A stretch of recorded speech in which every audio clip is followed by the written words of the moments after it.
ইয়াতে press কনফাৰেন্সত media বন্ধুসকল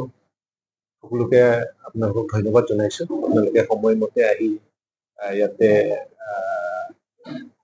আমাৰ লগত একেলগে এই কনফাৰেন্সত যোগ দিব পৰাৰ কাৰণে। তো আপোনালোকক মতা উদ্দেশ্যটো এইটোৱে আছিলে, যোৱা 2021 চনত 4 ছেপ্টেম্বৰত যিটো ভাৰত চৰকাৰ, অসম চৰকাৰ আৰু 6 বিদ্ৰোহী সংগঠনৰ মাজত যিটো শান্তি চুক্তি হৈছিল, সেই চুক্তিৰ 3.6 এইটো ক্লজ অনুসৰি তাতে আছিলে ক্লজত কাৰ্বি আংলং আৰু ডিমা হাছাওৰ বাহিৰত বসবাস কৰা কাৰ্বিসকলক কাৰ্বি ৱেলফেয়াৰ অট'নমাছ কাউন্সিল গঠন কৰাৰ কথা আছিলে। আৰু এইটো যোৱাকালি অসম কেবিনেটত এইটো সিদ্ধান্ত লোৱা হ'ল। আৰু অহা 25 তাৰিখে এইটো বিল উইণ্টাৰ ছেছনত এইটো বিল উত্থাপন হ'ব বুলি আমি খবৰ পালো। সেইকাৰণে আমি 6 সংগঠনে আমাৰ যিটো শান্তি চুক্তিৰ দফা এইটো আজি ইমপ্লিমেণ্ট কৰি দিয়াৰ কাৰণে অসম চৰকাৰৰ মাননীয় মুখ্যমন্ত্ৰী ডক্টৰ হিমন্ত বিশ্ব শৰ্মা ছাৰক আৰু কাৰ্বি আংলং অট'নমাছ কাউন্সিলৰ CEM ডক্টৰ তুলিৰাম ৰংহাং ছাৰক আমি 6 সংগঠনৰ পৰা অশেষ ধন্যবাদ জনাইছো। তেখেতসকলে যিটো শান্তি চুক্তিৰ সময়ত যিটো কথা দিছিলে, প্ৰতিটো দফা নিৰ্ধাৰিত সময়ৰ ভিতৰত ইমপ্লিমেণ্ট কৰি দিম বুলি যিটো কথা দিছিলে, এইটো আজি হৈ উঠিছে। আৰু আমি এই প্ৰেছ কনফাৰেন্সৰ যোগেদি আৰু আমি অনুৰোধ কৰিম, বাকী যিবিলাক দফা যিবিলাক এতিয়ালৈকে ইমপ্লিমেণ্ট হোৱা নাই, এইবিলাক দফাও যাতে সোনকালে ইমপ্লিমেণ্ট কৰি দিয়ে, এটা অনুৰোধ থাকিল। আজি আপোনালোকক মতা ইয়ালে আমন্ত্ৰণ কৰা এইটোৱে আছিলে আমাৰ উদ্দেশ্য। এইখিনি কাৰণে ইতিমধ্যে আমি বাইলো বনাইছো, আৰু এইটো অসমৰ মাননীয় WPT NPC minister doctor Ranoj পেগুদেৱক আমি অলৰেডি ছাবমিট কৰিছো। তাতে আমি টোটেল 30 ডিপাৰ্টমেণ্টছ আমাক প্ৰদান কৰিবৰ কাৰণে আমি অনুৰোধ কৰিছিলো। তো আমি আশা কৰিছো WPT NPC ডিপাৰ্টমেণ্টে এই আটাইকেইটা আমাৰ দাবীসমূহ মানি ল'ব বুলি আমি সম্পূৰ্ণ আশাবাদী। তাতে যিটো 3.5 ক্লজ আছিলে, ক্লজ নম্বৰ 3.5, তাতে ভৈয়ামত থকা কাৰ্বিসকলকো ইয়াত পাহাৰত থকা কাৰ্বিসকলৰ একেই ষ্টেটাছ, যিটো শ্বেডুল ট্ৰাইবছ হিলছ, সেই ষ্টেটাছটো দিয়াৰ কথা আছিলে। এইটো এবাৰ আমি তেনেকুৱা দেখা নাই, এইটো বিল অহাটো আমি দেখা নাই। কিন্তু আমি আশাবাদী এইটো অতি সোনকালে ৰূপায়ণ হ'ব বুলি আমি আশা কৰিছো। লগতে আমাৰ কেডাৰসকলৰ যিবিলাক ক্ৰিমিনেল কেছ পেণ্ডিং হৈ আছে, এই ক্ৰিমিনেল কেছ কেইটামান আছে, এতিয়াও পেণ্ডিং হৈ আছে, এইবিলাকো অতি সোনকালে এইটো কেছবিলাক নোহোৱা হ'ব বুলি আমি আশা কৰিছো। হয়, তেখেতে যোৱা 17 এপ্ৰিল, মোৰ ভালকে মনত নাই, 17 এপ্ৰিলত হ'ব লাগে, তেখেতে আহিছিলে। আহি পেলাই সকলো দল সংগঠনক আমাক মাতিছিলে, ভৈয়ামত থকা সকলো কাৰ্বিসকলৰ দল সংগঠনক মাতিছিলে। সেই তেতিয়া আমাক কথা দিছিলে যে এই দুটা দফাটো এটা নিৰ্ধাৰিত সময়ৰ ভিতৰত এইটো ৰূপায়ণ কৰিম বুলি কথা দিছিলে আৰু সেইমতে আজি এইটো এটাটো হ'ল আৰু এটাটো আমি অতি সোনকালে এইটো ৰূপায়ণ হ'ব লাগে বুলি আমি অনুমান কৰিছো বা আশা কৰিছো আৰু পৰৱৰ্তী সময়ত আমি মুখ্যমন্ত্ৰী ডাঙৰীয়াক লগ কৰি পেলাই এইটো বিষয়ে তেখেতক আমি ৰিমাইণ্ড কৰিম আৰু আমি সম্পূৰ্ণ আশাবাদী এইটো হ'ব কিছুমান দফা আছে কিছুমান গুৰুত্বপূৰ্ণ দফাটো উদাহৰণ হিচাপে আমাৰ এইটো 125th এমেণ্ডমেণ্ট এইটো 125th এমেণ্ডমেণ্টো এইটো অতি শীঘ্ৰে হ'ব অনাগত উইণ্টাৰ পাৰ্লিয়ামেণ্ট উইণ্টাৰ ছেশ্যনত সেইটো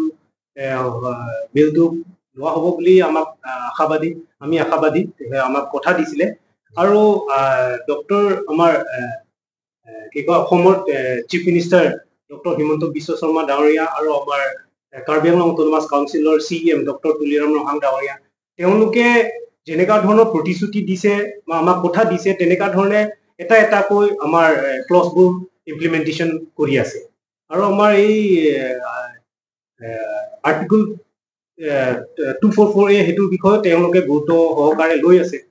আৰু আমি আশাবাদী যে আমাৰ গোটেইখিনি আমাৰ 2021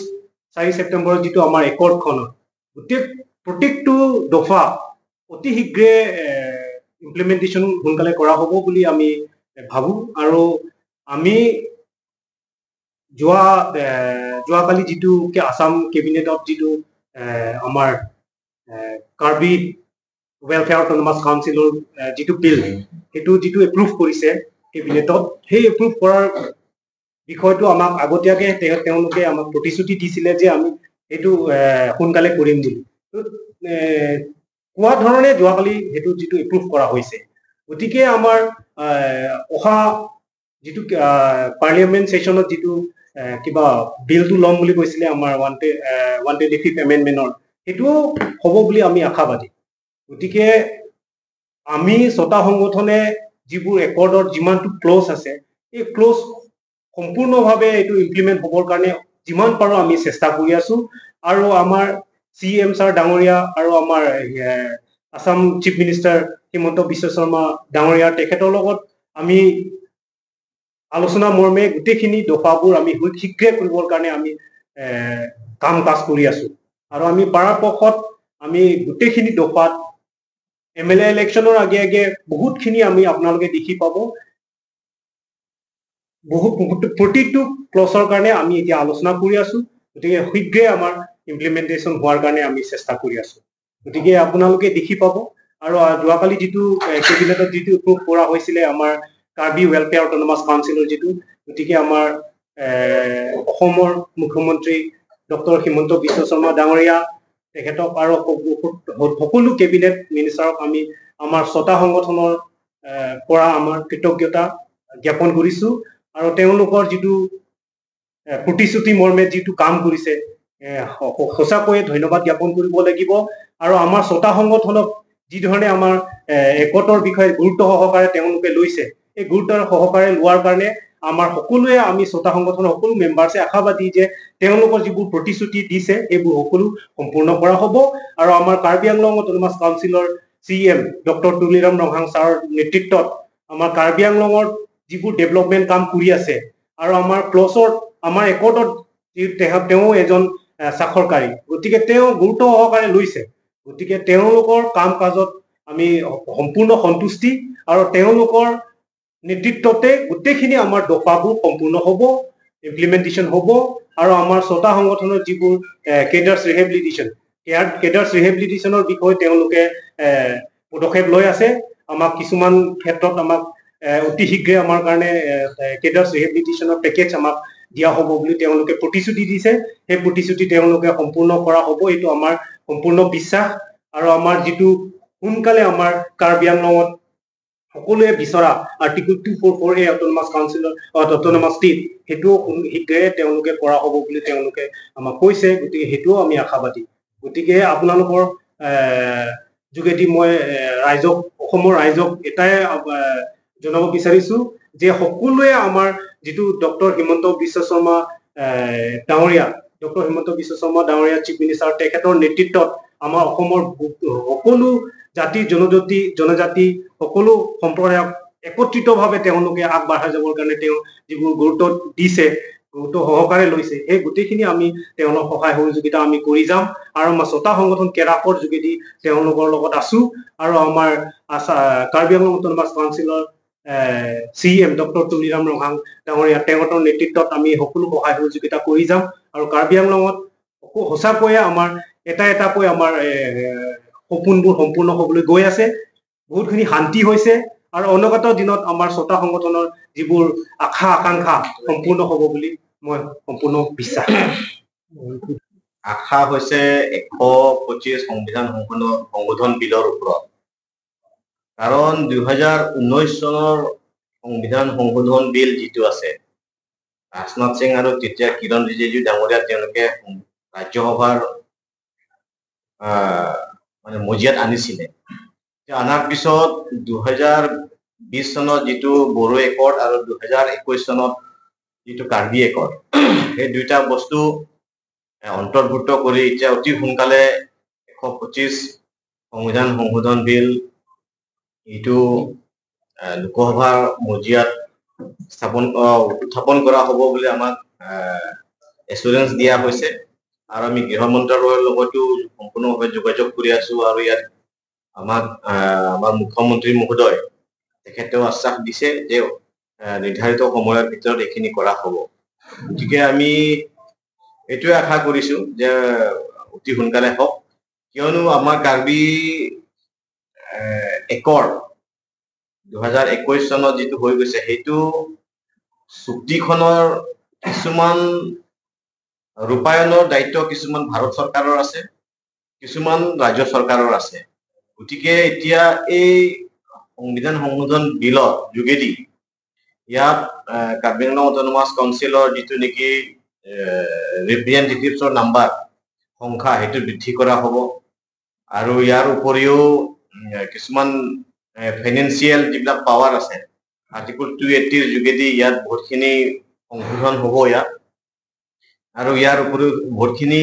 দফা মানে 125 সংবিধান সংশোধন বিলত অন্তৰ্ভুক্ত কৰা হৈছে সেইটোৰ যোগেদি আমি আশা কৰিছো যে অতি কম সময়ৰ ভিতৰত এইখিনি হওক আৰু কাৰ্বি আংলঙৰ চুকে কোণে সৰ্বাংগীন উন্নয়ন হওক এইটো আমি আশা কৰিছো যিটো আমাৰ 6 সংগঠনৰ সদস্যসকল আছে সিনিয়ৰ সদস্যসকলো আছে এইটো কাৰ্বি আংলঙৰ বাহিৰত যিটো এতিয়া গঠন কৰিবলৈ গৈ আছে এই অঞ্চলত আমাৰ 6 সংগঠনৰ সদস্যসকল আছে গতিকে আমি আমাৰ 6 সংগঠনৰ মাজত আলোচনা কৰিম আলোচনাৰ মৰ্মে এইটো আমি সিদ্ধান্ত ল'ম আৰু তাত পলিটিকেল ৰিহেবিলিটেশ্যন পোৱাটো আমি বিচাৰো গতিকে এইটো আমি সময়ত এইটো আমি সিদ্ধান্ত ল'ম 6 সংগঠনৰ